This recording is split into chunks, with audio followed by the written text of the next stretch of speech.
வணக்கம் நண்பர்களே. கிறிஸ்தவத்தில் பைபிளில் அதிகமாக பேசப்பட்ட மொழிகளை வீடியோக்களாக வெளியிட்டு வருகிறேன். இன்று கிறிஸ்மஸ் கொண்டாட்டங்கள் ஆரம்பித்திருக்கும் 2024 ஆண்டு. God is within her, she will not fall. God will help her at the break of the day. இந்த மொழியினுடைய இந்த வசனத்துடைய பொருள், கடவுள் ஒரு பெண்ணை குறித்த ஒரு வசனம் இது. கடவுள் அவருக்குள் வாசம் செய்கிறார், அவளுக்குள் பிரவேசம் செய்திருக்கிறார். அந்த பெண்மணிக்குள் அவள் பலவீனமாகி தடுமாறி கால் தடுக்கி வாழ்க்கையில் விழும் நேரங்களில் அவர் பலமாயிருப்பார்.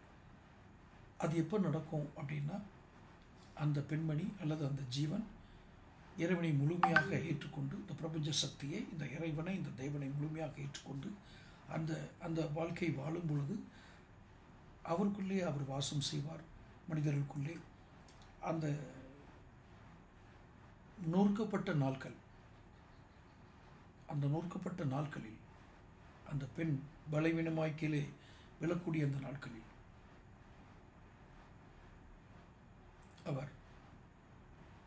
ஆண்டவர் அவளை பலம் பெற செய்வார். அந்த பலவீனங்களை பலமாக மாற்றுவார். அந்த பெண் கீழே விழுகிறாள் என்றால் அவர் தாங்கிக் கொள்வார். பயப்பட வேண்டாம். இதுதான் இந்த வசனத்தின் பொருளாக நான் அறிகிறேன். இது ஏதோ என்னுடைய சேனல் பிரச்சாரத்துக்காக நான் செய்யலை. பைபிள் கிறிஸ்மஸ் அன்னைக்கு பைபிளுடைய வசனங்கள், நான் தேர்ந்தெடுத்த வசனங்கள் உங்களுக்கு கூறியிருக்கிறேன். பிடித்திருந்தால் ஷேர் பண்ணுங்கள், இந்த சேனல் சப்ஸ்கிரைப் பண்ணுங்கள், நோட்டிஃபிகேஷன் பில் பதிவு பண்ணுங்கள். அப்போ தான் உங்களுக்கு வீடியோக்கள் வந்து சேரும். நன்றி.